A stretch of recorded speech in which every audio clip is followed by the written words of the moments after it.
তো আত্মপরিচয়ের এই সংকটটা এটা আসলে সমাধান করা জরুরি। এটা কেন জরুরি? কারণ আপনি যদি কোনো জনগোষ্ঠীকে, অনেকগুলো মানুষকে আপনি যদি চান যে তারা একটা শক্তিশালী হিসেবে, মানে যারা শক্তিশালী হিসেবে দাঁড়াবে এবং তারা একটা সভ্যতা তৈরি করবে, তখন তাদের একটা গ্রুপ আইডেন্টিটি লাগে, তাদের একটা সামাজিক সংহতি লাগে, তাদের একটা কালেকটিভ স্পিরিট লাগে, যেটার মাধ্যমে, যেটাকে পুঁজি করে তারা সভ্যতা তৈরি করবে, সমাজ তৈরি করবে, যেটা এটার ভিত্তি হিসেবে কাজ করবে। এটা কার কথা? এটা ইবনে খালদুনের কথা।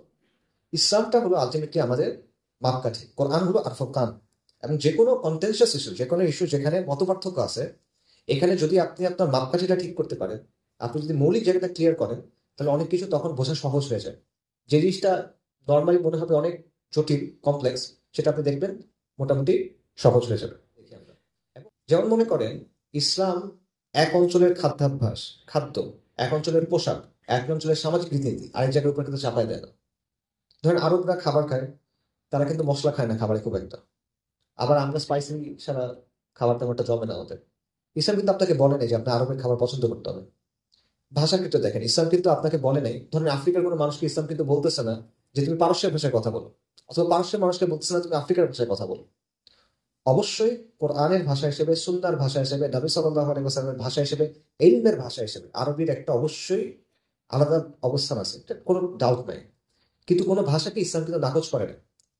বাংলাকে হিন্দুয়ানি ভাষা বলে একটা প্রচারণা এখানে ছিল, এটা কিন্তু ইসলামের অবস্থান না।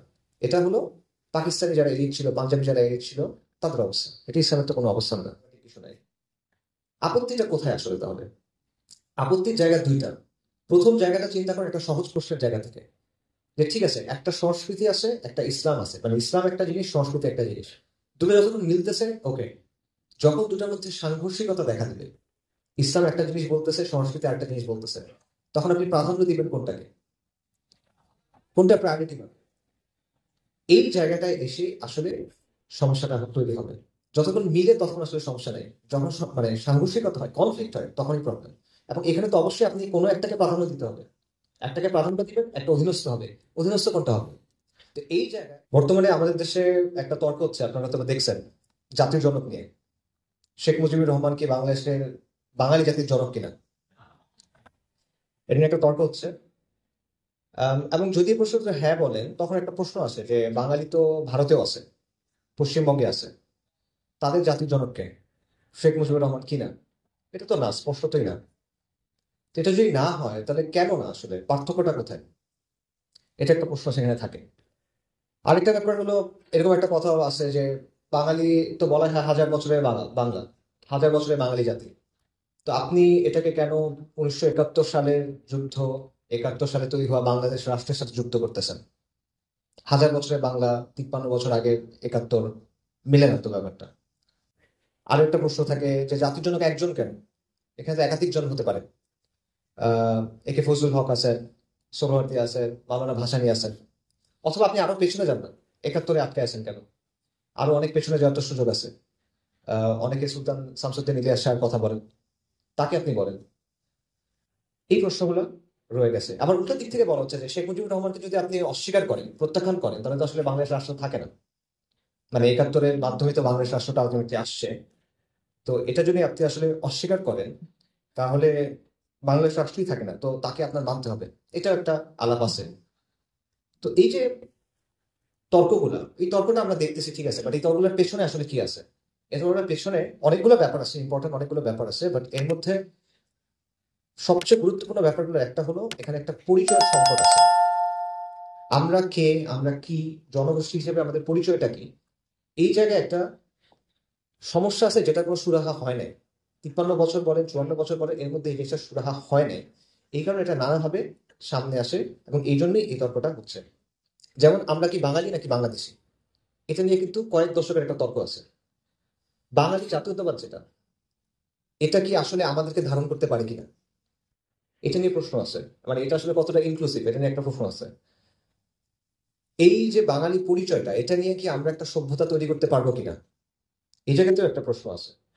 আমাদের যে অস্তিত্বের সংকটগুলো আছে আমাদের সামনে, আঞ্চলিক, আহ আন্তর্জাতিক, নিজেদের ভেতরে, এটা কি এই পরিচয়টা দিয়ে সমাধান করা সম্ভব কিনা, এই প্রশ্নগুলোর আসলে কোনো মীমাংসা হয় নাই। এবং আপনারা দেখবেন যে বাংলাদেশের সেকুলাররা এখন অনেক ধরনের আলোচনা করতেছে, সেমিনার করতেছে। এর মধ্যে একটা হলো যে ইসলাম প্রশ্ন নিয়ে। ইসলাম প্রশ্ন আসলে না, ইসলামটা তাদের জন্য একটা সমস্যা। ইসলাম সমস্যা নিয়ে তারা আসলে এটা করতেছে। কেন? কারণ যে পরিচয় তৈরি করা হয়েছে, যে সমাজ এবং রাষ্ট্র তৈরি করা হয়েছে, সেটা কিন্তু ইসলামকে অ্যাকোমোডেট করতে পারে নাই, ইসলামকে জায়গা দিতে পারে নাই বা দেয় নাই। অলরেডি আলোচনা হয়ে গেছে। তো এই কারণে এই সমস্যাগুলো রয়ে গেছে, যেটা আসলে মীমাংসা হয় নাই। তো আত্মপরিচয়ের এই সংকটটা, এটা আসলে সমাধান করা জরুরি। এটা কেন জরুরি? কারণ আপনি যদি কোনো জনগোষ্ঠীকে, অনেকগুলো মানুষকে, আপনি যদি চান যে তারা একটা শক্তিশালী হিসেবে, মানে যারা শক্তিশালী হিসেবে দাঁড়াবে এবং তারা একটা সভ্যতা তৈরি করবে, তখন তাদের একটা গ্রুপ আইডেন্টিটি লাগে, তাদের একটা সামাজিক সংহতি লাগে, তাদের একটা কালেকটিভ স্পিরিট লাগে, যেটার মাধ্যমে, যেটাকে পুঁজি করে তারা সভ্যতা তৈরি করবে, সমাজ তৈরি করবে, যেটা এটার ভিত্তি হিসেবে কাজ করবে। এটা কার কথা? এটা ইবনে খালদুনের কথা। ইবনে খালদুন বলতেছে যে আসাবিয়া নামে একটা জিনিস আছে, যেটা চালিকা শক্তি হিসেবে কাজ করে সমাজ বা গোষ্ঠী বা জাতির। আসাবিয়ার একটা অর্থ, হাদিসের একটা অর্থ আছে, যেটা নেতিবাচক অর্থ। ইবনে খালদুন একটু ডিফারেন্ট অর্থে ইউজ করছেন। উনি একটা গ্রুপ আইডেন্টিটি, সোশ্যাল কোহেশন, এই অর্থে ইউজ করছেন, সামাজিক সংহতি বা গ্রুপ আইডেন্টিটি হিসেবে। এবং এটা শুধু ইবনে খালদুন না, এটা অনেকের কথায় আছে। এমিল দোরখেম একজন সোশিওলজিস্ট আছে, তাকে সমাজবিজ্ঞানের জনক বলা হয়। তার একটা আইডিয়া আছে কালেকটিভ কনসিয়াসনেস, যে একটা সমাজের মানুষের মধ্যে শেয়ার যে বিশ্বাস, শেয়ার যে মূল্যবোধ থাকে, শেয়ার যে নর্মস থাকে, ঠিক আছে, এটাকে বলা হয়, এটা সমাজকে একত্রিত করে। এটা হলো কালেকটিভ কনসিয়াসনেস। এটা হলো একটা আঠার মতো, যেটা সমাজকে এক করে রাখে। হেগেলের একটা কথা আছে, ফোলস স্পিরিট, ফোলস গাইস্ট। এটার মানে হলো পিপল স্পিরিট। সহজ ভাষায় এটা অর্থ হলো একটা সমাজের সামষ্টিক, সাংস্কৃতিক এবং রুহানি পরিচয়, আধ্যাত্মিক পরিচয়, স্পিরিচুয়াল পরিচয়। যে এটার ভিত্তিতে ওই সমাজের আইন, ওই সমাজের প্রথা, ওই সমাজের প্রতিষ্ঠান তৈরি হয়। এটার ভিত্তিতে ওই সমাজের ঐতিহাসিক যে পথ চলা, এটা নির্ধারিত হয়। এটা আপনার লাগবে, এটা ছাড়া হবে না। তো এই আপনি কালেকটিভ কনসিয়াসনেস বলেন, আপনি ফলস ভাইস বলেন, অথবা আপনি আসাবিয়া বলেন, এটার কোনোটা সমাধান হয় নাই। বাঙালি জাতীয়তাবাদ এগুলো আসলে দিতে পারতেছে না। বাঙালি জাতীয়তাবাদ এই সমস্যার সমাধান করতে পারতেছে না, এই পারপাস গুলো সার্ভ করতে পারতেছে না। এবং এই জায়গায় আত্মপরিচয় সংকটটা আছে। এবং এই সংকটটা শুধুমাত্র ব্যক্তির জন্য না, এটা আসলে ব্যক্তির জন্য সমস্যা না, এটা সমস্যা মূলত সমাজের জন্য। এটা সমস্যাটা রাজনৈতিক, এটা সমস্যাটা সামাজিক, এটা সমস্যাটা সাংস্কৃতিক, ঠিক আছে। এবং সমাজের মধ্যে যদি একটা পরিচয় না থাকে, তাহলে সমাজের মধ্যে ফ্র্যাগমেন্টেশন হয়, বিভাজন হয়। এবং সেই বিভাজনের ফলে সমাজের মধ্যে অস্থিরতা দেখা দেয়, শাপলা শাহবাগ বা অন্যান্য আরো অনেক ধরনের বিভাজন এটা তৈরি হতে থাকবে। এবং এটা যতক্ষণ হবে, ততক্ষণ আপনি আগাতে পারবেন না। তখন আপনি নিজের সমস্যার সমাধান করায় ব্যস্ত থাকবেন, আপনি আগাইতে পারবেন না। আপনি যে একটা শক্তি হিসেবে পৃথিবীতে হাজির হবেন, একটা সভ্যতা তৈরি করবেন, এটা আসলে পসিবল হবে না। তো এই জায়গাটাতেই আমাদের আলোচনাটা, যে এখানে একটা প্রবলেম আছে, এই প্রবলেমটা নিয়ে আলোচনা করা। তো এই আলোচনাটার স্ট্রাকচারটা আসলে কিরকম হওয়া উচিত? ইউজুয়ালি যেটা হয় যে প্রথমে বাঙালি জাতীয়তাবাদ নিয়ে কিছু আলোচনা হবে, তারপর বাঙালি বাংলাদেশি এই বাইনারিটা নিয়ে কিছু আলোচনা হবে, তারপর হয়তো একটা কনক্লুশনের দিকে যাবে। তো আমি আসলে এভাবে আলোচনা করতে চাচ্ছি না। আমি যেটা চাচ্ছি সেটা হলো, প্রথমে ইসলামের জায়গা থেকে এই অবস্থানটা কেমন, সেটা আমরা একটু বোঝা দরকার। এটা কেন বোঝা দরকার? কারণ হলো, ইসলামটা হলো আলটিমেটলি আমাদের মাপকাঠি, কোরআন হলো আর ফুরকান। এবং যে কোনো কন্টেনশিয়াস ইস্যু, যে কোনো ইস্যু যেখানে মতপার্থক্য আছে, এখানে যদি আপনি আপনার মাপকাঠিটা ঠিক করতে পারেন, আপনি যদি মৌলিক জায়গাটা ক্লিয়ার করেন, তাহলে অনেক কিছু তখন বোঝা সহজ হয়ে যায়। যে জিনিসটা নর্মালি মনে হবে অনেক জটিল, কমপ্লেক্স, সেটা আপনি দেখবেন মোটামুটি সহজ হয়ে যাবে। এবং আমরা যেহেতু ইসলামকে একটা পূর্ণাঙ্গ জীবন বিধান হিসেবে দেখি, ইসলামকে আমরা একটা ওয়ার্ল্ড ভিউ হিসেবে দেখি, ইসলামকে আমরা একটা সিস্টেম হিসেবে দেখি, তাই অবভিয়াসলি ইসলামের জায়গা থেকে আমাদের সলিউশন গুলো চিন্তা করতে হবে। এবং এটা আমাদের অবস্থান না, এটা কোরআন এবং সুন্নাহর অবস্থা, এবং এটা সালাফুস সালিহিনের অবস্থান, সাহাবায়ে কেরাম রাদিয়াল্লাহু আনহুম আজমাইনের অবস্থান। তারা দিন ইসলামকে এভাবেই বুঝছেন, এভাবেই দেখছেন। সো আমরা ইসলামের জায়গাটা দেখার চেষ্টা করি। ইসলামের জায়গা থেকে ইসলাম হলো দীনুল ফিতরা। দীনুল ফিতরা মানে কি? মানুষের যে প্রকৃতি আছে, মানব প্রকৃতি যেটা আছে, এটার সাথে ইসলাম সামঞ্জস্যপূর্ণ। জীবনের যে চাহিদা আছে, জীবনের যে বাস্তবতা আছে, এটার সাথে ইসলাম সামঞ্জস্যপূর্ণ। এবং ইসলাম কোন একটা নির্দিষ্ট সময়, কোন একটা নির্দিষ্ট অঞ্চলের জন্য আসে নাই, কোন একটা নির্দিষ্ট জনগোষ্ঠীর জন্য আসে নাই। এটা আসছে কেয়ামত পর্যন্ত সবার জন্য। তার মানে কি?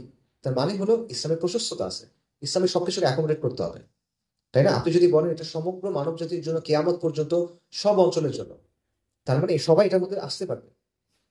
এবং ইসলাম দিচ্ছেন কি কে? খালেক, মাখলুকের জন্য তিনি দিছেন, যিনি সৃষ্টিকর্তা উনি সৃষ্টির জন্য এটা দিছেন।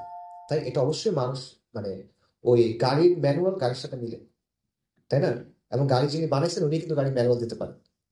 আচ্ছা, তো এই জন্য ইসলামের ব্যাপারটা হলো এই ক্ষেত্রে, পার্টিকুলারলি এই ক্ষেত্রে স্থানীয় কালচারের ব্যাপারে বা স্থানীয় সংস্কৃতির ব্যাপারে, সমাজের ব্যাপারে, যে ইসলাম কিছু মৌলিক প্যারামিটার সেট করে দিছে, এমন কিছু সীমানা দিয়ে দিছে। এর ভেতরে আপনি জায়গা আছে বিভিন্ন জিনিস চুজ করেন। কিছু এক্সাম্পল দেখি আমরা। যেমন মনে করেন ইসলাম এক অঞ্চলের খাদ্যাভ্যাস, খাদ্য, এক অঞ্চলের পোশাক, এক অঞ্চলের সামাজিক রীতিনীতি আরেক জায়গার উপর কিন্তু চাপায় দেয় না। ধরেন আরবরা খাবার খায়, তারা কিন্তু মশলা খায় না খাবারে খুব একটা। আবার আমরা স্পাইসি ছাড়া খাবার টাবারটা জমে না ওদের। ইসলাম কিন্তু আপনাকে বলে নাই যে আপনি আরবের খাবার পছন্দ করতে হবে। ভাষার ক্ষেত্রে দেখেন, ইসলাম কিন্তু আপনাকে বলে নাই, ধরেন আফ্রিকার কোনো মানুষকে ইসলাম কিন্তু বলতেছে না যে তুমি পারস্যের ভাষায় কথা বলো, অথবা পারস্যের মানুষকে বলতেছে না তুমি আফ্রিকার ভাষায় কথা বলো। অবশ্যই কোরআনের ভাষা হিসেবে, সুন্নাহর ভাষা হিসেবে, নবী সাল্লাল্লাহু আলাইহি ওয়াসাল্লামের ভাষা হিসেবে, ইলমের ভাষা হিসেবে আরবির একটা অবশ্যই আলাদা অবস্থান আছে, এটা কোনো ডাউট নাই। কিন্তু কোনো ভাষাকে ইসলাম কিন্তু নাকচ করে না। বাংলাকে হিন্দুয়ানি ভাষা বলে একটা প্রচারণা এখানে ছিল, এটা কিন্তু ইসলামের অবস্থান না। এটা হলো পাকিস্তানি যারা এলিট ছিল, পাঞ্জাবি যারা এলিট ছিল, তাদের অবস্থান। এটা ইসলামের তো কোনো অবস্থান না। একইভাবে দেখেন ইসলাম বৈচিত্র্য অ্যাকোমোডেট করে। ধরেন শরিয়ার সাথে সাংঘর্ষিক যতক্ষণ পর্যন্ত কোনো কিছু না হচ্ছে, ততক্ষণ পর্যন্ত যে কোনো বৈচিত্র্য ইসলাম অ্যাকোমোডেট করতে পারে। আপনি পোশাকের ক্ষেত্রে দেখেন যে টুপির স্টাইলও কিন্তু ডিফারেন্ট বিভিন্ন এলাকাতে। সেন্ট্রাল এশিয়া দেখেন, আবার আফ্রিকা দেখেন, আরব দেখেন, ভারত উপমহাদেশ দেখেন, মালয়েশিয়া দেখেন, ইন্দোনেশিয়া দেখেন, টুপির স্টাইল ডিফারেন্ট, পোশাকের স্টাইল ডিফারেন্ট, পাগড়ি বাঁধার স্টাইল ডিফারেন্ট, রাইট? কিন্তু শরীরের সীমার ভেতরে, শরীরের সীমার ভেতরে হতে হবে, এর বাইরে যাওয়া যাবে না। জিলবাবের রং দেখেন, আরবদের ক্ষেত্রে জিলবাবের এক রকমের রং আছে, আফ্রিকানরা জিলবাবের আরেক রকম রং পছন্দ করে, খোরাসানে তারা নীল রঙের জিলবাবটা পছন্দ করে। এখানে এই আছে, পার্থক্য আছে। এটা প্রবলেম নেই যতক্ষণ পর্যন্ত এটা শরীরের ভেতরে আছে। যতক্ষণ ইভেন আর্কিটেকচারের ক্ষেত্রে, স্থাপত্যকর্মের ক্ষেত্রে, ক্যালিগ্রাফির ক্ষেত্রে আপনি দেখবেন যে পার্থক্য আছে। এই পার্থক্যগুলোর ক্ষেত্রে কোনো সমস্যা নেই, কারণ ইসলাম সবাইকে অ্যাকোমোডেট করে এবং ইসলাম শুধুমাত্র কোনো একটা নির্দিষ্ট জাতি গোষ্ঠীর জন্য আসে নাই, সবার জন্যই আসছে। এবং আল্লাহ সুবহানাহু ওয়া তাআলা কি বলছেন? হুয়াল্লাযী খালাকাকুম মিন নাফসিন ওয়াহিদা। আমরা সবাই তো আদম আলাইহিস সালাম থেকেই আসছি, তাই। এবং নবী সাল্লাল্লাহু আলাইহি ওয়াসাল্লামের অবস্থান কি ছিল? হাদিসে কি আসছে? যে আরবের উপর অনারবের কোনো প্রাধান্য নেই, মানুষের মধ্যে মাপকাঠি কি হবে? মাপকাঠি হবে তাকওয়া। সো এই জিনিসটা বোঝা দরকার যে অঞ্চল ভেদে মানুষের মধ্যে রুচি, সংস্কৃতি, মেজাজ, চিন্তা এগুলোর পার্থক্য হয়, এবং এই পার্থক্যগুলোর অস্তিত্ব আপনার স্বীকার করতে হবে। এটা আপনি যদি প্রেশার দেন এটা নষ্ট হয়ে যাবে, জোর করতে পারবেন না। কাজেই শরিয়ার সীমার ভেতরের থেকে আপনি যদি এটা অ্যাকোমোডেট করেন তাহলে ওটাই বেনিফিশিয়াল। এবং ইসলামী ভাবে আমরা যখন সিয়াসা শরিয়ার জায়গা থেকে চিন্তা করবো, যে উম্মাকে যখন আপনি চিন্তা করবেন যে কিভাবে তাকে রাজনৈতিকভাবে এক করা যায়, তখন এই বিষয়গুলো আপনার মাথায় রাখতে হবে, আপনি জোর করে প্রেশার দিয়ে করতে পারবেন না। সো ইসলামের অবস্থানটা হলো এইটা। এখন ইসলামের অবস্থানটা আমরা বুঝছি, এবার আমরা ওই জিনিসটা দেখি যে আমাদের এখানে আত্মপরিচয় সংকটগুলো আসলে কোন কোন জায়গায়। এখন প্রথম ইস্যুটা হলো বাঙালি নিয়ে। বাঙালি নিয়ে আমাদের অবস্থাটা কি হবে? বাঙালি পরিচয়টা নিয়ে, বাঙালি পরিচয়ের একাধিক অর্থ হয়। এর মধ্যে কিছু অর্থ নিয়ে আপত্তি আছে, শক্ত আপত্তি আছে, আর কিছু অর্থ নিয়ে তেমন একটা আসলে আপত্তির কিছু নাই। কোন জায়গায় আপত্তি নাই? মনে করেন বাঙালি কারা? বাঙালি হলো যারা বাংলা অঞ্চলের অধিবাসী, বাঙালি হলো যারা বাংলা ভাষায় কথা বলে, বাঙালি হলো যারা পশতুন না, যারা পাঞ্জাবি না, যারা মারাঠি না, যারা আরব না, রাইট? এটা একটা এথনিক গোষ্ঠী, এই হিসেবে বাঙালি। ঠিক আছে, এই অর্থে বাঙালি বলেন, কোনো আপত্তি নেই। এবং এটার ঐতিহাসিক উদাহরণ আছে। যেমন আপনারা বালাকোটের কথা জানেন, সাইয়েদ আহমেদ শহীদের আন্দোলন, শাহ ইসমাইল শহীদের আন্দোলন, 1831 সালের 6 নভেম্বর, রাইট? বালাকোটের ময়দানে ওনারা শহীদ হয়ে গেছেন। ওখানে অনেক বাঙালি ছিলেন, এই অর্থে বাঙালি ছিলেন। এবং এটা ঐতিহাসিক প্রমাণ পাওয়া যায়। পাকিস্তানের একজন বিখ্যাত ঐতিহাসিক আছেন গোলাম মেহের রসুল, উনি ওনার বইয়ে বালাকোটে যারা শহীদ হয়েছে বা সৈয়দ আহমেদ শহীদের কাফেলায় যারা সদস্য ছিলেন তাদের নামের লিস্ট আনছেন। এবং সেই লিস্টের মধ্যে আপনি দেখবেন একজন বাঙালির নাম আছে, ওনার নাম হলো নূর মোহাম্মদ বাঙ্গালী, এই নামে আছে। উনি বাংলাদেশে নূর মোহাম্মদ নিজামপুরি রাহিমুল্লাহ নামে পরিচিত। আরেকজনের নাম আছে, ওনার নাম হলো ওয়ারেস আলী বাঙ্গালী। এবং ওনার একজন বিখ্যাত ব্যক্তি আছে, ওনার নাম হলো মাওলানা গাজী ইমাদউদ্দিন আল বাঙ্গালী। ঠিক আছে, তো দেখেন ওনাদের নামের অংশে বাঙালিটা নামের অংশ হয়ে গেছে, অর্থাৎ বাঙালিরা তাদের পরিচয়ের অংশ, নামের অংশ হয়ে গেছে। এবং এই ব্যাপারে মাসিক আল কাউসারে মাওলানা শরীফ মোহাম্মদের একটা লেখা আছে, আপনারা এটা পড়তে পারেন মাসিক কাউসারে। সো এই অর্থে দেখেন ওইখানে কিন্তু বাঙালি কোনো সমস্যা নেই, আসছে তো এথনিক পরিচয়, বাংলা অঞ্চলের মানুষ বাংলা ভাষী, এথনিক্যালি বাঙালি, নো প্রবলেম। আচ্ছা, আরো এক্সাম্পল দেখেন। 1400 এবং 15 শতাব্দীতে, আজকে থেকে প্রায় 600 বছর পূর্বে, হিজাজে বিশেষ করে মক্কা এবং মদিনাতে কিছু মাদ্রাসা ছিল, এগুলোর নাম ছিল মাদ্রাসা আল বাঙ্গালিয়া। কেন? কারণ বাংলার সুলতান যারা ছিল তাদের অধ্যয়নে এই মাদ্রাসাগুলো তৈরি হয়েছিল, বিশেষ করে গিয়াসুদ্দিন, সুলতান গিয়াসুদ্দিন আজম শাহ। ওনার শাসনকাল কখন? 1390 থেকে 1411 পর্যন্ত।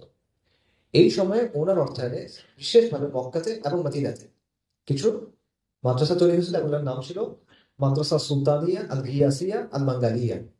তাহলে আবারও দেখেন এখানেও কিন্তু বাঙালি আসতেছে, কোনো সমস্যা নেই। এবং অবশ্যই সুলতানি আমলের বাঙালি যে অধ্যায়, সুলতান শামসুদ্দিন ইলিয়াস শাহর যে অবস্থান, এটা নিয়েও তো আসলে কারো কোনো তর্কের কিছু নাই, এখানে আমরা কোনো প্রবলেমেটিক কিছু নাই।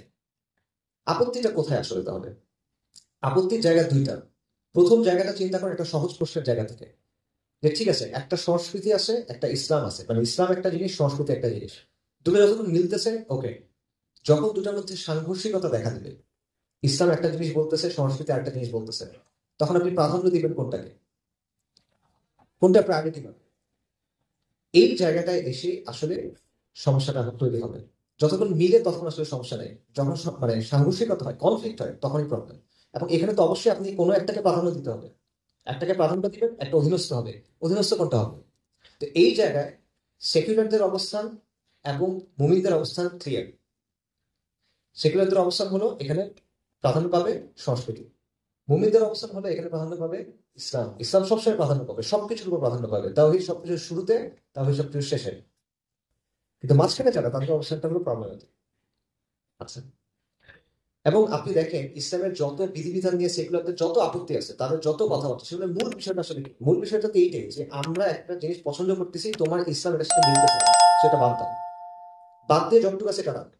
এটাই তো কথা। আর আমাদের অবস্থা হলো এটা এক্সাক্ট উল্টাটা, যে শরিয়ার সাথে যেটা মানে সাংঘর্ষিক আছে, মিলতেছে না, এটা বাদ দাও। বাদ দিয়ে এবার তুমি যা ইচ্ছা করো, সমস্যা নেই। তুমি পিঙ্ক কালার পাঞ্জাবি করে করো, কোনো সমস্যা নেই, তাই না? শরিয়া মিলে করো, প্রবলেম নেই তো, ঠিক আছে না? তো মূল পার্থক্যটা কোথায়? মাপকাঠিতে। ওদের মাপকাঠি কুফর, আপনার মাপকাঠি হইতে হবে ইসলাম। অবশ্যই সুন্নাহ, সুন্নাহ প্রাধান্য পাবে, এটা ভিন্ন বিষয়, আমরা আলাদাভাবে কথা বলতেছি। তো এটা ভালো মতো বোঝা দরকার যে মুসলিমদের ক্ষেত্রে সবসময় সেন্ট্রাল ডোমেইন কি, আপনার মূল মাপকাঠি কি? এটা হলো ইসলাম। অর্থনীতি বলেন, রাজনীতি বলেন, সংস্কৃতি বলেন, যে কোনো বিষয় বলেন, এখানে ইসলাম সিদ্ধান্ত দিবে, ইসলাম এগুলোকে নিয়ন্ত্রণ করবে, ইসলাম এগুলো সীমানা ঠিক করে দেবে। এগুলো ইসলামের সীমানা ঠিক করবে না। কিন্তু সেগুলোদের অবস্থা এক্স্যাক্টলি এটা উল্টাটা। এই জন্যই সংঘর্ষ হবে, এই জন্যই সংকট হবে। এটা জীবনে মানে আপনি মেলাতে পারবেন না। কারণ সে বলবে না, তুমি অর্থনীতির জন্য ইসলামকে চেঞ্জ করো, সংস্কৃতির জন্য ইসলামকে চেঞ্জ করো, সামাজিকতার জন্য ইসলামকে চেঞ্জ করো। আর আপনি বলবেন যে না, ইসলাম নিয়ন্ত্রণ নিয়ন্ত্রণ করে, নিয়ন্ত্রিত হয় না। ইসলাম ঠিক করে দিবে, তুমি মানবা। ইসলামের কাছে আসতে হলে, আল্লাহর কাছে আসতে হলে মাথা নিচু করে আসবা, মাথা উঁচু করে আল্লাহর সামনে আসতে পারবা না। আচ্ছা, তো এটা হলো বর্তমান বাঙালি পরিচয়ের একটা সমস্যা, যে সে চায় ইসলামকে ডমিনেট করতে, ইসলামের যা কিছু বাঙালি, তাদের বাঙালি বানানো বাঙালি সংস্কৃতির সাথে মেলে নেয়, কাছে বাদ দিতে চায়। এটা হলো একটা সমস্যা।